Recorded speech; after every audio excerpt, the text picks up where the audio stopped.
Augustine గారు sir ఎంత దుర్మార్గుడు, ఎంత పాపాత్ముడు, ఎంత కామందుకరుడు పుస్తకాల్లో ఉంటుంది. ఆయన పుస్తకాల్లో ఉంటుంది. మానకండి. నీ బిడ్డల కొరకు ప్రార్థన చేయడం మానొద్దు. దేవుని స్తోత్రం చెప్పు గట్టిగానే. నీ బిడ్డల కొరకు కన్నీరు కార్చడం నువ్వు మానొద్దు. ఎందుకంటే నీ కుటుంబము రక్షణ పొందిన కుటుంబము, నీ కుటుంబము వెలిగించబడిన కుటుంబము, నీ కుటుంబము పరిశుద్ధాత్మతో నింపబడిన కుటుంబము. మనం పడిపోతున్నామేమో, మన కుటుంబాన్ని కట్టుకోవడంలో ఓ తల్లి ఓ తండ్రి ఎక్కడ జారిపోతున్నామో ఒకసారి ఈ మధ్యాహ్న సమయంలో సరి చూసుకుందాం గాక. నంత దేవుని స్తోత్రం చెప్పిన గట్టిగానే. ఎక్కడ విశ్వాసంలో పడిపోతున్నాం, ఎక్కడ తప్పిపోతున్నాం. యెహోవా దృష్టికి ఏంటండి సార్ అసలని? దావీదుని పోల్చాడు అంటే ఇక్కడ మనం ఒక భక్తుల పనులని మనం ఆదర్శంగా తీసుకుని వారి ప్రకారంగా నడుచుకుందాము గాక. ఇక్కడ ఎవరైతే భక్తి పనులని మరి దైవజనులు మాట్లాడుతున్నారో, ప్రసంగికులు మాట్లాడుతున్నారో వాళ్ళని మనం ఆదర్శంగా తీసుకోవాలి సార్. అప్పుడు మన జీవితాలు బాగుపడతాయి. దావీదుని పోల్చాడు, దావీదుతో పోల్చాడు. ఆహాజుని దావీదుతో పోల్చాడు. నువ్వు దావీదుగా లేవయ్యా, నువ్వు దావీదుగా ఉన్నటువంటి ఆ యథార్థత నీలో కనబడటం లేదు. ఏం చేశాడు మరి ఈయన? కిందకి రండి. ఆయన ఏం చేశాడో చెప్దాం. కిందకి రండి ఒకసారి. అతడు 2వ వచనం 28 2వ వచనం. అతడు ఇజ్రాయేలు రాజ్యుల మార్గమందు నడిచి బయలు దేవత రూపములుగా పోత విగ్రహములు చేయించెను. మరియు అతడు బెన్ హిన్నోము లోయందు ధూపము వేసి ఇజ్రాయేలు ఎదుట నుండి యెహోవా తోలివేసిన జనముల హేయ క్రియలు చెప్పున తన కుమారులను అగ్నిలో. ఇదే భాగం ఇంకోసారి చూపించాను నేను. 2వ రాజుల గ్రంథం 16వ అధ్యాయం చూడండి ఒకసారి. 2వ రాజుల గ్రంథము 16వ అధ్యాయము తీండి ఒకసారి. సేమ్ ఉంటుంది మనకి. 2 సార్లు దాన్ని 2 సార్లు కాదు సార్, ఇదే వాక్యాన్ని 3 సార్లు బైబిల్ గ్రంథం రాయబడ్డది. 16వ అధ్యాయం 2వ రాజుల గ్రంథము చదువు ఒకసారి మొదటి నుంచి. 322 పేజీ. రెమల్య కుమారుడైన పెకహు ఏలుబడిలో 17వ సంవత్సరం ముందు యోధారాజు అనే యోతాము కుమారుడైన ఆహాజు ఏలన ఆరంభించను.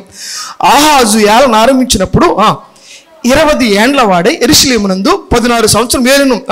తన పితరుడకు దావీదు తన దేవుడిని యెహోవా దృష్టికి నీతిగా ప్రవర్తించినట్లు అతడు ప్రవర్తింపక ఇజ్రాయేలు రాజులు ప్రవర్తించినట్లు ప్రవర్తించను. అతడు ఇజ్రాయేలు ముందర నిలవకుండా యెహోవా వెళ్ళగొట్టిన జనులు చేసిన హేయమైన క్రియలు చేయించు తన కుమారుని అగ్నిగుండములో ఇంకా ఉంది. మరియు అతడు ఉన్నత స్థలములోను కొండ మీదను సమస్తమైన పచ్చని వృక్షముల క్రిందను బలు నర్పించు ధూపము వేయచ్చు వచ్చాను. ఎవరండి చేసే పని?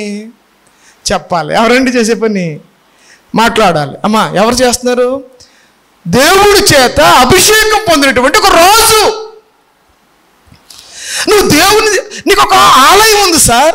దావీదు గారు కట్టించిన ఆలయం ఉంది సార్. సొలొమోను గారు కట్టించిన ఆలయం ఉంది సార్. అక్కడ ఆలయంలో నీవు నిత్యము ఏం చేయాలంటే ఆరాధన చేయాలి. స్తోత్రం చెప్తాం గట్టిగాని. అటువంటిది వీడు ఏం చేశాడంటే ఈ రాజు తన కుమారుల్ని పంపలేదు. ఎక్కడ పంపాడంటే బెన్ హిన్నోము లోయ. బెన్ హిన్నోము లోయ. బెన్ హిన్నోము అంటే, హిన్నోము అంటే దేవత అండి, బెన్ అంటే కుమారుడు, దేవత కుమారుడు. దేవత అంటే వాళ్ళు ఏం చేస్తుంటే ఒక దేవతకి వాళ్ళ కుమారుని అగ్నిలో దహించేస్తున్నారు. అంతగా దిగజారిపోయాడండి ఒక అభిషిక్తుడైనటువంటి రాజు. వాళ్ళ కుమారుని చక్కగా పెంచుకోవలసినటువంటి ఆ రాజు తన కుమారుల్ని ఏం చేశాడో తెలుసా? ఏంటి? ఒక దేవతకి ఏం చేశాడమ్మా? ఒక దేవతకి తన కుమారుని అగ్నిలో దహించేశాడంటే ఎంత భయంకరమైన పాపం. నువ్వు పెట్టుకున్నది పేరు క్రిస్టియన్, నువ్వు చేసే పాపం. నీ పేరు చూస్తే వీళ్ళు క్రైస్తవులు, వీళ్ళు అబెద్నెగో గారి చర్చి, వీళ్ళ వాడుపల్లో మంచి ఉన్నతమైన చర్చి, కానీ పల్ల ఓడున్నాడు, కానీ పల్ల ఆడు అని అంటున్నారేమో. ప్రియమైన సహోదరుడా సహోదరి, ఎలాగ మారిపోడు ఈ తండ్రి. ఒక రాజ్యాన్ని చక్కగా కట్టుకోవాల్సిన తండ్రి, ఒక కుటుంబాన్ని చక్కగా కట్టుకోవాల్సిన తండ్రి తన కుమారుని సహితము అన్య దేవతలకి బలు అర్పించే చోటకి, విగ్రహాల చోటకి, విగ్రహ అర్పితమైన చోటకి, విగ్రహాలు పూజించడం వాటిని తినడము. ప్రియమైన దేవుని జనాంగమా, నీకు నాకు నువ్వు సమాజంలో ఏ విధంగా బ్రతుకుతున్నావు? నువ్వు వాళ్ళు చేసే క్రియలు.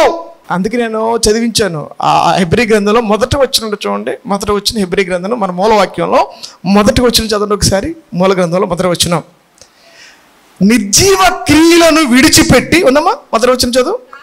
కాబట్టి నిర్జీవ క్రియలను విడిచి, అది ఏం చేయాలంటమ్మా? నిర్జీవ క్రియలు విడిచిపెట్టుదుము గాక. ఒక రాజుగారిని దేవుడు ఈ మధ్యాహ్న సమయంలో జ్ఞాపకం చేస్తున్నాడు. ఒక రాజుగారిని దేవుడు మనం ముందు పెట్టాడు. ఏంటంటే ఏం చేశాడంటే దేవుణ్ణి ఆరాధించవలసిన సమయంలో ఆరాధించకుండా దేవుని యొక్క కుటుంబంతో రావాల్సిన నీవు నీ కుమారులతో సహా ఏమవుతున్నావంటే వేరే వేరే చోట్లకి వెళ్ళడం. క్రైస్తవ సమాజంలో ఉన్నటువంటి ఆచారాలు, ముఖ్యంగా మ్యారేజ్ విషయంలో కానీ ఆ గృహం విషయంలో కానీ మనలో ఉన్నటువంటి ఆ యొక్క వచ్చేస్తున్నాయి కదా ఆచారాలు, విసర్జించుదుము గాక. అది కొద్ది కష్టమేనండి మరి, ఎందుకంటే ఎప్పటి నుంచో వచ్చేస్తున్నాయి. ఈ అకస్మాత్తుగా ఈ మారాలంటే ఈ వాక్యము బాధపడుతుంది. వాక్యం బాధపడదు, వాక్యం చెప్పడానికి బాధపడాలి, అనుసరించడానికి బాధపడాలి. కొన్ని ఆచారాలు, కొన్ని అలవాట్లు అక్కడి నుంచి వచ్చింది తప్ప క్రైస్తవుల నుంచి వచ్చినవి మాత్రం కాదు. వాటిని మనం ఏం చేస్తామంటే దైవవిద్యల్ని అనుకూలంగా మనం చేసుకుంటున్నాం. ఒకవేళ అలా చేయకపోతే ఈ సంఘం కాదు, వేరే పాస్టర్ గారు ఉంటారు, మనకి వేరే సంఘాలు ఉంటాయి. వాళ్ళంతా ఖాళీగా ఉన్నవాళ్ళు ఎవరైనా వస్తారో చేస్తారు, చూస్తారు, చేసేస్తారు. సంఘం కొన్ని సంఘాలు పాస్టర్ గారు నడిపించడు, సంఘం పెద్దలు నడిపిస్తారు. స్తోత్రం చెప్పండి గట్టిగా, చెప్పండి అబ్బా. ఎవరు నడిపిస్తారు? వాళ్ళు ఎలాగంటే అలా నడుచుకోవాలి పాస్టర్ గారు, లేకపోతే అక్కడి నుంచి తీసేస్తారు అతన్ని. ఎన్ని కష్టాలు పడతారు పాస్టర్ గారులు, నాకు తెలిసే విషయం. ప్రజెంట్ వాళ్ళకి అనుకూలమైన బోధలు చేయాలి, వాళ్ళు అన్నట్టుగా నడవాలి, వారు అన్నట్టు చెయ్యాలి. చేయవలసిందంటే ప్రార్థన చేయాలంటే అక్కడ చెయ్యాలి, ఆ ముహూర్తం రోజున వెళ్ళాలంటే వెళ్ళవలసిందే, ఆ కటింగ్ చేయాలంటే కటింగ్ చేయాలి, అన్నీ చేయాలి. మార్చుకోలేకపోతున్నాం. ఈ యొక్క ఎలా వచ్చిందంటే ఆహాజు పరిస్థితి కూడా అదే పరిస్థితి. రెండవది నేను చెప్పేది ఏంటంటే మనము దేవునికి ఏం చేయాలి? మన బిడ్డలను లేకపోతే మన కుటుంబాలని దేవుణ్ణి ఆరాధించడానికి తీసుకుని వెళుతుము గాక. అంతే తప్ప బయట వాటికి కానీ లేకపోతే బయట ఆచారాలకు కానీ వాటికి ప్రోత్సహించకుండా ఉందుము గాక. ఇంచుమించుగా మనం మన కుటుంబాలు విగ్రహార్థం కానీ వెళ్ళవు, కానీ ఇంకా కొంత అలవాటు అయిపోతుంది బాబు, ఎక్కువ అవుతుంది. ఇప్పుడు మర్చిపోకండి, ఇప్పుడు ఆ తత్వం ఏదైతుందో ప్రజెంట్ చాలా వరవడిగా నడుస్తుంది అది. అందుకంటాడు అంత్యకాలంలో నేను విశ్వాసిని కనుగొందునా. చెప్పండి ఏమన్నాడు? అంత్యకాలంలో నేను విశ్వాసిని కనుగొందునా. మన విశ్వాసాన్ని పడిపోకుండా, జారిపోకుండా, నువ్వు వాళ్ళని చూసి వీళ్ళని చూసి వాళ్ళు బాగున్నారు, ఈయన కూడా అలాగనుకున్నాడు. ఈ ఆహాజరాజు ఏమనుకున్నాడంటే, నేను చదివాను, మీకు చూపెడతాను ఒకసారి. తీయండి 2వ దినవృత్తాంత గ్రంథము, తీయండి ఒకసారి 28వ అధ్యాయము. ఏమనుకున్నాడంటే ఆహాజరాజు, అమ్మ చదువు ఒకసారి 28వ అధ్యాయము 23వ వచనం చదవండి. 23 ఎట్లనగా సిరియా రాజుల దేవతలు, సిరియా రాజుల దేవతలు వారికి సహాయము చేయుచున్నవి కనుక వాటి సహాయము నాకును కలుగునట్లు నేను వాటికి బలులు అర్పిస్తాను. సిగ్గులేదండి నీకు? ఎంత దారుణం సరిది. వాళ్ళు ఇప్పుడు మనం అంతా ఎలాగున్నామంటే ఎవరినో చూస్తున్నావు నువ్వు, వాడు మొక్కోడు కాబట్టి నీకన్నా పయ్యోడు మొక్కోడు కాబట్టి నువ్వు మొక్కేస్తున్నావు. అర్థం చేసుకోండి వాక్యాన్ని. నీకన్నా కొద్ది బాగా ఉన్నవాడు, నీకన్నా కొద్ది బలమైన వాడు, నీకన్నా కొంచెం బాగా ఉన్నవాడు ఏది చేస్తే నువ్వు ఏం చేస్తున్నావు? అదే చేస్తున్నావు. ఎందుకంటే వాడికి చేశాడు, అలా ఫాలో అయిపోతున్నావు. ఈ రాజుగారికి అసలు బుద్ధి లేదా? నీకు ఉద్యోగం ఇచ్చింది ఎవరు? నీకు పట్టాభిషేకం చేసింది ఎవరు? రాజుగా నిలబెట్టింది ఎవరు? ఈ స్థానాన్ని కల్పించడం మర్చిపోయి ఆ దేవతలు వాళ్ళకి గెలిపించారు, నన్ను గెలిపిస్తారు. అందుకే దావీదు రాజు ఎప్పుడు కూడానంటమ్మా దావీదు గారిని పోల్చుకున్నాడు. ఎందుకంటే దావీదు రాజు ఏ యుద్ధానికి వెళ్ళినా, ప్రభువా ఈ అష్షూరు మీదకి నేను వెళ్తాను, ఈ ఫిలిష్తీయుల మీదకి నేను వెళ్ళాలా, దేవుని యొద్ద విచారణ చేసి అప్పుడు వెళ్ళేవాడంట. దేవునికి స్తోత్రం చెప్తాం, గట్టిగాని చెప్తాం హల్లెలూయా. అది పరిస్థితి. ఆహాజు రాజు రెండో చేసిన తప్పు ఏంటంటే తన కుటుంబాన్ని దేవుని వైపు తిప్పకుండా విగ్రహాల తట్టు తిప్పేశాడు.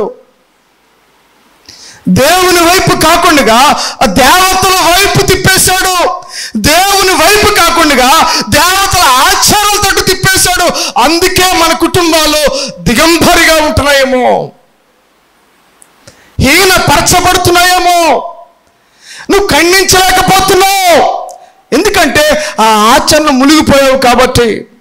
నీ బిడ్డను నువ్వు గద్దించలేకపోతున్నావు. మనం కూడా అదే పరిస్థితిలో ఉన్నాము కాబట్టి. ప్రియమైన ధనంజయంగా మనం వెళ్ళిపోతాం ముందుకి. ఆ మూడో లక్షణం, మూడోది చూద్దాం ఒకసారి. మూడో చూద్దామా ఒకసారి. మూడో దానికి వచ్చేద్దామా. 5వ వచనం 16 2 రాజుల గ్రంథము 16 5వ వచనం 16 5వ వచనం. సిరియా రాజు అయిన చదవండి ఒకసారి. సిరియా రాజైన రెజీమును ఇజ్రాయేలు రాజైన రెమల్యా కుమారుడు పేకహను యెరూషలేము మీదకి యుద్ధమునకు వచ్చి అక్కడున్న ఆహాజు పట్టణమును ముట్టడి వేసిరి. చాలా 6వ వచనం. ఆ కాలమందు సిరియా రాజైన రెజీను ఎలాతును మరలా పట్టుకుని సిరియన్ల వంశము చేసి ఎలాతులో నుండి యోధా వారిని వెళ్ళగొట్టగా సిరియన్లు ఎలాతు పట్టణం వచ్చి కాపురం ఉండిరి. నేటి వరకును వారు అచ్చటనే ఉండిరి. 28 5వ వచనం 28 5వ వచనం. 2వ దినవృత్తాంత గ్రంథము 28 5వ వచనం. అందుచేత అతని దేవుడిన యెహోవా అతని సిరియా రాజు చేతికి అప్పగించెను. సిరియన్లు అతను ఓడించి అతని జనులో చాలా మందిని చెరపట్టుకుని దమస్కునకు తీసుకుని పోయి అతడును ఇజ్రాయేలు రాజు చేతికి అప్పగింపబడును. ఆ రాజు అతన్ని లెస్సగా ఓడించెను. 3వ పాయింట్ చెప్తాను నేను. 3వ పాయింట్ ఏంటంటే, నీకు కష్టం వచ్చింది, ఆపద వచ్చింది. ఇప్పుడు ఇజ్రాయేలు ఈ దేశం మీదకి, యూదా దేశం మీదకి సిరియన్లు వచ్చేసారు, రెజీన్ వచ్చేసాడు. అలాగే ఇజ్రాయేల్ రాజున్న పెరాహు ఇద్దరు వచ్చేసారు సార్. ఇద్దరు ఇప్పుడు ముట్టడి వేస్తున్నారు. శత్రు దాడి వచ్చింది. ఇప్పుడు ఏం చేయాలి? ఇప్పుడైనా కానీ అతను ఏం చేయాలి? ప్రభువా ఆయన అన్ని సన్నిధానంలోకి రావాలి. వద్దా చెప్పండి ఒకసారి. ఆపద వచ్చింది, చెప్పాలి. ఏం చేశారు? ఆపద వచ్చింది, శ్రమ వచ్చింది. ఏం చేయాలి నువ్వు? చెప్పాలి. ఏం చేయాలి నువ్వు? నేను దేవుని దగ్గరికి రావాలి, దేవుని సన్నిధానములు అడగాలి, దేవుని దగ్గర విచారము చేయాలి. ఈరోజు మన కుటుంబాల్లో అది తక్కువ. ఎందుకంటే ఇతను బట్టే అనిపించింది నాకు. ఈయన ఏం చేశాడో తెలుసా? వెంటనే పక్కన ఉన్నటువంటి ఎవరు కోరిపెట్టేశాడు? చదువుదాం ఆ మాటలు. ఏం చేద్దాం? ఆ మాటలు చూద్దాం ఒకసారి. 20వ వచనం. అష్షూరు రాజు అయిన తిగ్లత్పిలెసరు అతని యొద్దకు వచ్చి అతని బాధ పరిచెను కానీ అతన్ని బలపరచలేదు. అష్షూరు రాజు చేతి దగ్గరికి వెళ్ళిపోయాడు. అయ్యో నేను ఆపత్కాలంలో ఉన్నాను, నేను శోధలో, నువ్వు వచ్చి నన్ను రక్షించయ్యా అని చెప్పేసి ఏం చేస్తే వేరొక రాజు దగ్గరికి వెళ్ళి బ్రతిమాలుతున్నాడంట. ప్రియమైన దేవుని జనాంగమా, నీకు ఆపద వచ్చినప్పుడు, నీకు శ్రమ వచ్చినప్పుడు నువ్వు వెళ్ళవలసింది నీ పక్కోళ్ళు ఎవరైతే బలంగా ఉన్నారో వాళ్ళ దగ్గరికి కాదు, రావాల్సింది ఎవరి దగ్గర రావాలి? దేవుడి దగ్గరికి వచ్చేది గాక. స్తోత్రం చెప్తాం గట్టిగాని. ఈయన దగ్గరికి వెళ్ళలేదు. ఈయన దేవుడే ఈయన దగ్గరికి వచ్చాడు. స్తోత్రం చెప్పగట్టుగాని. ఈయనేమో దేవుని ఆశ్రయించట్లేదు, ఎవరినెవరినో ఆశ్రయిస్తున్నాడు. వెంటనే ఈయన కాలంలో ఎవరు అనుకుంటున్నారు? అసలు ప్రవక్త ఎవరు? యెషయా గారండి. ఈయన పరిపాలన చేసేటప్పటికి ప్రవక్త ఎవరు? యెషయా గారితో దేవుడు మాట్లాడాడు. యెషయా పెద్ద ప్రవక్త కదా. బైబిల్ అంతటికి ఎవరండి ప్రవక్తలు? పెద్ద ప్రవక్తలు యెషయా. ఈ యెషయా గ్రంథము 7వ అధ్యాయము చూడండి ఒకసారి. ఎవరు వచ్చేసారు? యెషయా గారితో దేవుడు మాట్లాడాడు ఈయన గురించి. యెషయా గ్రంథము 7వ అధ్యాయము చదువు ఒకసారి. చదువు, మొదటి నుంచి చదువు ఒకసారి. యూదా రాజు అయిన ఉజ్జియా మనవుడు యోతా కుమారుడైన ఆహాజు దినములలో సిరియా రాజు అయిన రెజీను, ఇజ్రాయేల్ రాజు అయిన రెమల్యా కుమారుడైన పెకాహును యుద్ధము చేయవలని యెరూషలేము మీదకు వచ్చిరి, కానీ అది వారి వలన కాకపోయాను. మరి మూడో వచనానికి అప్పుడు యెహోవా యెషయితో ఇలా సెలవిచ్చాను, ఆహాజును ఎదుర్కొంటకు నీవును నీ కుమారుడైన చాకిరే మార్గం. 4వ వచనం వచ్చే భద్రము సుమి నిమ్మలించుము, పగరాయుచున్న ఈ 2 కొరకంచు కొనలకు అనగా రెజీనును సిరియన్లు రెమల్యా కుమారుడు అను వారి కోపకరి జడికము, నీ గుండె అవిసనీయకము. గట్టిగా దేవుని స్తోత్రం చేద్దాం గట్టిగాని. దేవుడే నీ దగ్గరికి వచ్చి మాట్లాడుతున్నాడు, వాక్యము నీ దగ్గరికి వచ్చి హెచ్చరిస్తూ ఉంది. నువ్వు నా దగ్గరికి తిరుగు, నీకు అపాయం రాదు, నీకు శోధన కలగదు, నీకు ఏ రోగం అంటుకోదంటే నీకు అసలు విశ్వాసం లేదు, నీకు దేవుడి మీద నమ్మకం లేదు, కాబట్టి ఆ కార్యాలు మనం చూడలేకపోతున్నాం. గమనించండి విషయాన్ని. ఆ రోజు కూడా అంతే, యెషయా ద్వారా ఆహాజుతో దేవుడు మాట్లాడాడు. అయ్యో వాళ్ళని చూసి ఎందుకు నువ్వు భయపడుతున్నావు, నీ శత్రువుని చూసి నేను నీకు తోడుగా ఉన్నాను కదా అంటే, ఇతను అసలు దేవుడిని నమ్ముకోకుండా దేవుడిని విసర్జించేసి దేవుడికి దూరంగా వెళ్ళిపోయి హేయమైన క్రియలన్నీ చేసిన అతనితో దేవుడు మాట్లాడుతున్నాడు. ప్రియమైన దేవుని జనాంగమా, ఈరోజు నువ్వెంత పాపమైనా సరే, ఎంత దుర్మార్గుడైనా సరే, దేవుని వాక్యము నీతో మాట్లాడుతుండగా సరి చేసుకుందాము గాక. వాక్యము నిన్ను సంధించినప్పుడు మనం ఏం చేయాలమ్మా? వాక్యం మనం సంధించినప్పుడు ఏం చేయాలి? సరి చేసుకుందాము గాక. అలాగా దావీదు సరి చేసుకున్నాడు. దావీదు కూడా తప్పు చేశాడు. దావీదు తప్పు చేసి దావీదు ఏం చేశాడంటే ఆ చూడకున్న దృశ్యాన్ని చూశాడు. ఎప్పుడైతే నాతాను ప్రవక్త వచ్చి దావీదుని హెచ్చరించాడో దావీదు పశ్చాత్తాపడ్డాడు. దేవుని స్తోత్రం చెప్పు.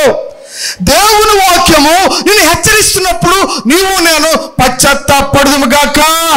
ఎవరైతే పశ్చాత్తాపడతారో దేవుని సన్నిధానికి వచ్చి దేవుడు పరిశుద్ధాత్మతో వాళ్ళు నింపబడుదురుగాక, వారి కుటుంబాలు ఆశీర్వదించబడుగాక.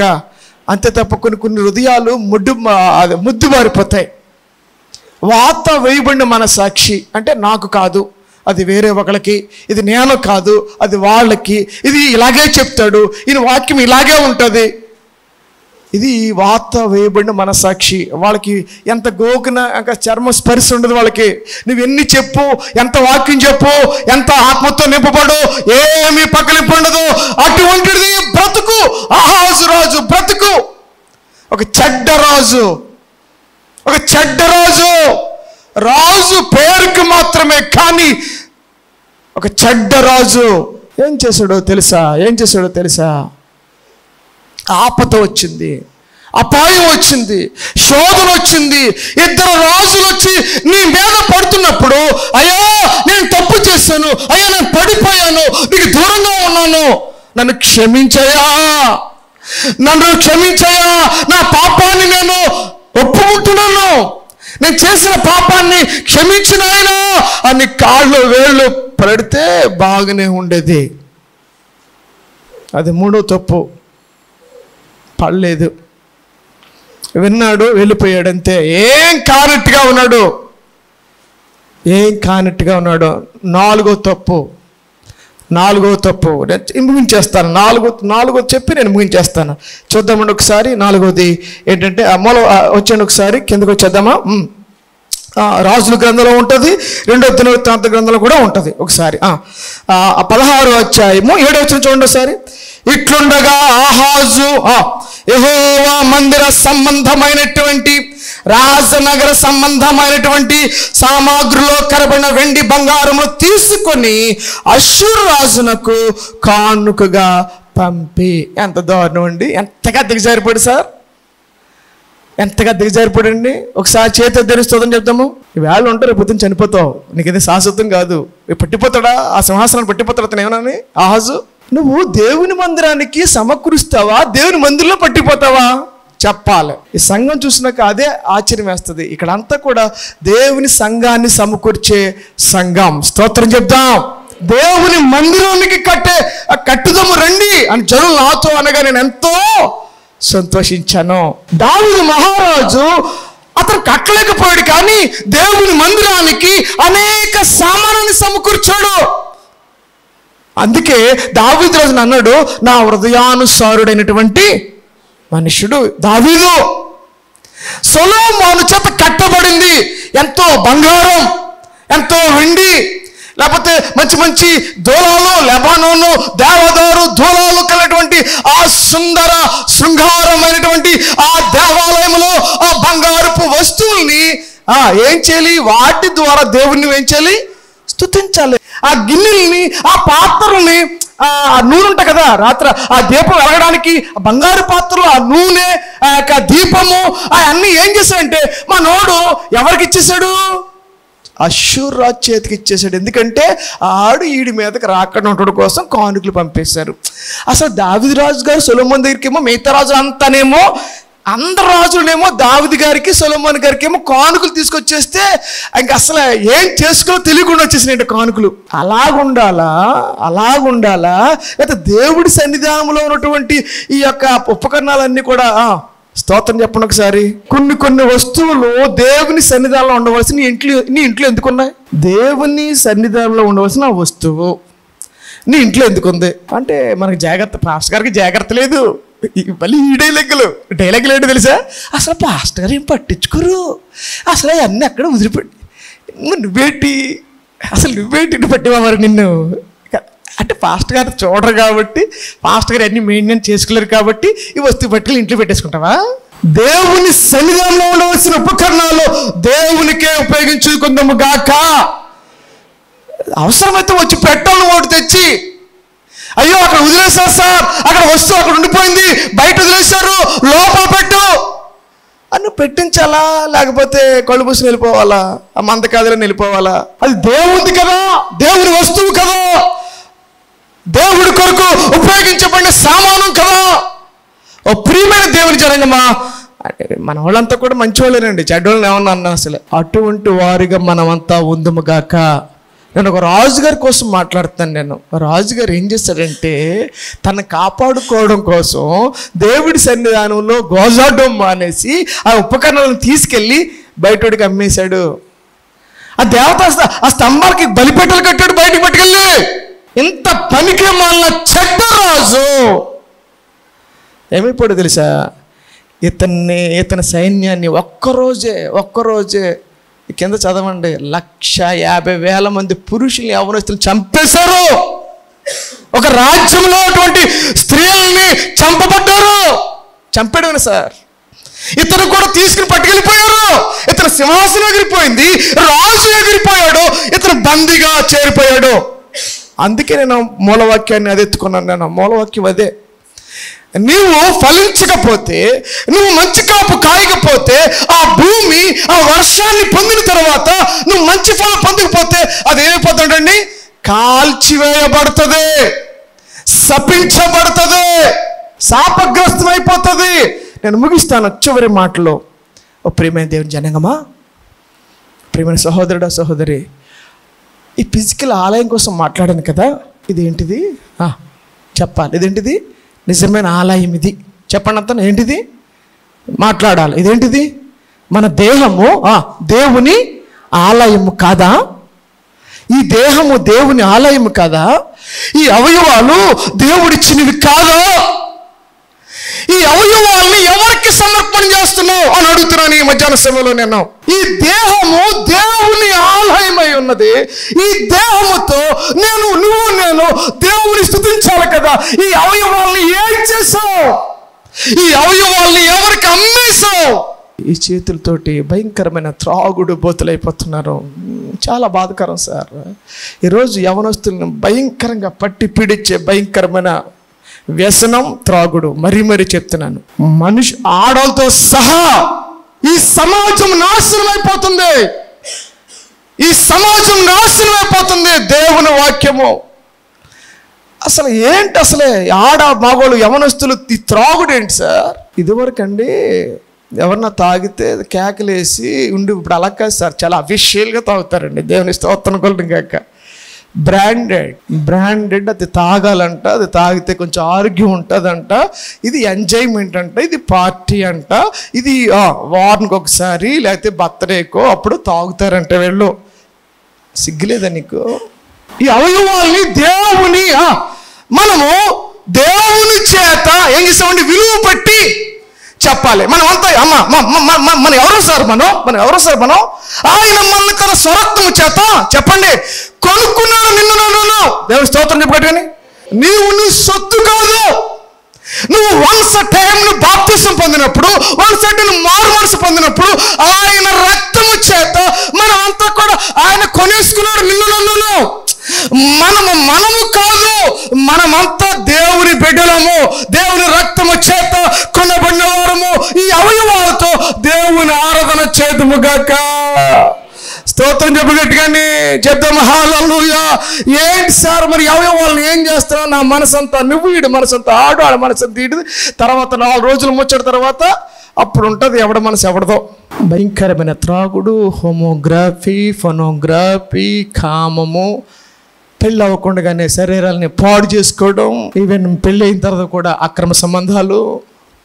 ఈ అవయవాళ్ళని ఎవరికి అప్పించావు సార్ నువ్వు? ఈ చేతులతో నువ్వు ద్రాక్షరసం తాగుతున్నావా? ఆయన రక్తాన్ని నువ్వు తాగుతున్నావా? ఆయన శరీరాన్ని నువ్వు భుజిస్తున్నావా? ఆయన నిన్ను కొన్నాడు కదా, విలువ పెట్టి కొన్నాడు కదా. నువ్వు నా సొత్తు కాదు కదా. ఇప్పుడు ట్రైన్లో వెళ్తున్నాడు సార్ ఆయన దైవజనుడు. వీళ్ళు ట్రైన్లో వెళుతున్నప్పుడు వాళ్ళు అడుగుతారు సార్. వాళ్ళు ఏమని అడుగుతారంటే, అయ్యో మాకు చీర్ మాకు ఇస్తామని అడిగారు సార్ వాళ్ళు. ఈయన అంటాడు దైవజనుడు, ఆల్రెడీ తనకు అనుభవం ఉంది, దైవజనుడికి అనుభవం ఉంది బాగానే. ఇప్పుడు అంటాడు ఆ దైవజనుడు, నాకు చేతులు లేవుగా అన్నాడంట. ఏమన్నాడంట దైవజనుడు? నాకు ఏంట్రా ఈడేవడరా మతిలేనుడు, ఈడికి చేతులు లేవంటాడు. వీడు ఎవడ పిచ్చోళ్ళగా ఉన్నాడు వీడు. మళ్ళీ కొంత సమయం అయింది. అదే ట్రైన్ వీళ్ళంతా కూడా ప్యాకెట్ వేసుకుంటున్నారు. వీళ్ళంతా ప్యాకెట్ ఆడుతుంటే వచ్చి నువ్వు కూడా మొక్కాయి. దైవజనుడు అంటున్నాడు, నా చేతులు లేవుగా. ఈ చేతులు ఎవరి? నేను దేవునికి సమర్పణ చేశాను. నా హృదయాన్ని నేను దేవుడికి ఇచ్చేసాను. నా తలంపుల్ని నేను దేవుడికి ఇచ్చేసాను. నా చూపుల్ని నేను దేవుడికి ఇచ్చాను. కాబట్టి నేను చెడుని చూడను. ఒక తీర్మానం చేసుకుని ఇంటికి వెళ్దాము గాక. ఈ చేతులు ప్రభువా నువ్వు ఇచ్చావు నాయన, నీ పని కొరకు నేను ఉపయోగిస్తాను. ఈ హృదయం, ఈ మనసు నువ్వు ఇచ్చావయ్యా. ఈ కళ్ళు నువ్వు నాకు ఇచ్చావయ్యా. నువ్వు కొనేసుకున్నావు. నేను కాదయ్యా, నువ్వు కొనేసుకున్నావు. నేను కాదయ్యా, ఆయన మనందరినీ తన స్వరక్తం ఇచ్చి, విలువైన రక్తం ఇచ్చి కొన్నాడు అంటే దేవుని స్తోత్రం చెప్పు. ఇంకా నీకు నువ్వు కాదు, నువ్వెవరు బిడ్డవు? నువ్వు దేవుని సొత్తు, దేవుని బిడ్డవి. దేవుని ఆరాధన చేయి, నీ జీవితాన్ని కాపాడుకో. ఆహాజు వలే కాకుండా ఒక యథార్థమైనటువంటి నీతిమైనటువంటి కుటుంబాలుగా, జీవితాలుగా దేవుడు మన కుటుంబాలని నడిపించును గాక. కళ్ళు మూసుకు ప్రార్థన చేద్దాం. మమ్మల్ని మిక్కిలిగా అప్రేక్షణ పరలోక తండ్రి, ఈ మధ్యాహ్న సమయంలో ప్రభువా, ఒకసారి మేము వెలిగించబడి, ఒకసారి పరిశుద్ధాత్మ వరమును రుచి చూచి, అయ్యో ప్రభు అది పోగొట్టుకుంటే, అది కోల్పోతే ఎంత నష్టమో మాకు నాయన ప్రభా ఆహాజు ప్రవక్త ద్వారా చూపించావు నాయన. ఆహాజు ప్రవక్త ద్వారా మాత్రం మాట్లాడావు ప్రభా. ఆహాజు రాజు ద్వారా మాత్రం మాట్లాడావు ప్రభా. అవును ప్రభు, అటువంటి స్థితి మాకు కాకుండా యథార్థంగా జీవించే భాగ్యము, యథార్థంగా నడుచుకునే భాగ్యము, నీతిగా నడుచుకునే భాగ్యము మాకు అనుగ్రహించండి. మా దేహములు, మా శరీరములు సజీవంగా నీకు సమర్పించే భాగ్యాన్ని మాకు అనుగ్రహించమని ప్రభువైన యేసు నామం పేట వేడుకొంచున్న పరమ తండ్రి.